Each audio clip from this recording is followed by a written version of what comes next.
Hi everyone, this is my first vlog. I'm nervous a little bit, so bear with me. My name is Joanna. Ang purpose ng vlog kong ito ay upang sundin ang kalooban ng ating Panginoon, ang ipangaral ang kanyang salita. Ngunit bago ako mag-umpisa, gusto kong sabihin sa inyo ang aking testimony. Over 30 years ago, I was 16 years old, ipinasok ako ng aking ina sa club upang makapag-asawa daw ng foreigner at umunlad sa buhay. Ngunit ito ay kasalanan sa Diyos. Sinasabi sa Biblia, sa Old Testament, na huwag ninyong ibubunsod ang inyong anak sa pagbibili ng panandili ang aliw, sapagkat ito magiging dahilan ng paglaganap ng kahalayan sa buong lupain. At sa New Testament, sinasabi din sa atin na kasalanan ang pagbibili ng panandali ang aliw.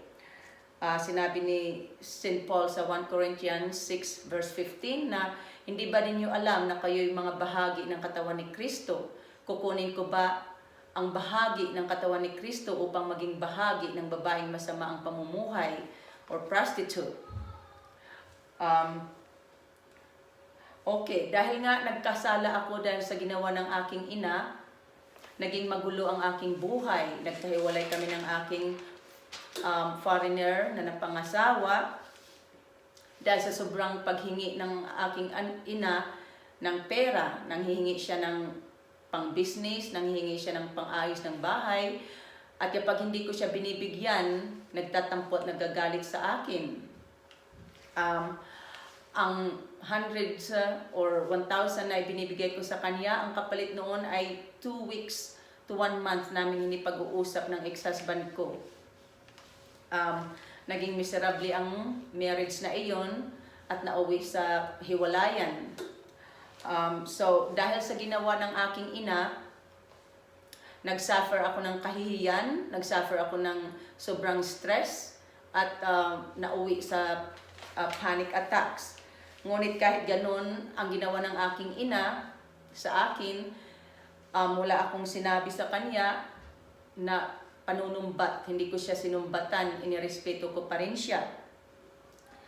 Nang magkasakit siya, ipinagamot ko siya, hindi ako nagdalawang isip na tulungan siya. Bago siya lumisan, sinikap ko pa rin ipagamot siya. Pinili kong mahalin ang aking ina, pinili kong sundin ang kalooban ng Diyos, ang igalang mo ang iyong ina, ang mahalin ko ang aking kapwa. Ngunit pinili ng aking ina ang sarili niyang kalooban. Nang mawala na ang aking ina, lumala ang aking stress. Halos gabi-gabi, inaatake ako ng panic attacks. Hindi ako makatulog. 2007 siyang pumanaw, 2011 ako nagkaroon ng Biblia. Sa loob ng 4 years na iyon, nagsuffer ako ng sobrang panic attacks at nagkakaroon ako ng mga nightmare sa aking ina.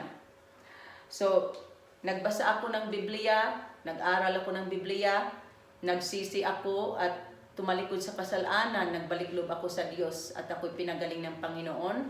Kaya narito ako ngayon upang sabihin sa inyo ang aking testimony na ang Biblia ay may power magpagaling ng stress at panic attacks. Kung nagamot ako nito, magagamot din ang sino mang magbalik loob at manalig sa Diyos. Ang gospel tungkol kay Kristo ay ang kapangyarihan ng Diyos sa ikaliligtas ng bawat nananampalataya. Hindi lamang tayo pinagagaling ng Panginoon, pinapatawad din tayo at inililigtas sa ating mga kasalanan. Pinagagaling niya ang ating katawan at kaluluwa.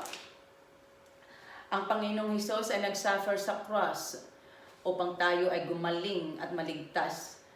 Sinasabi sa Biblia, dahil sa ating mga kasalanan, kaya siya nasugatan. Siya ay binugbog dahil sa ating kasamaan. Tayo gumaling dahil sa pahirap na kanyang tinamo at sa mga hampas na kanyang tinanggap.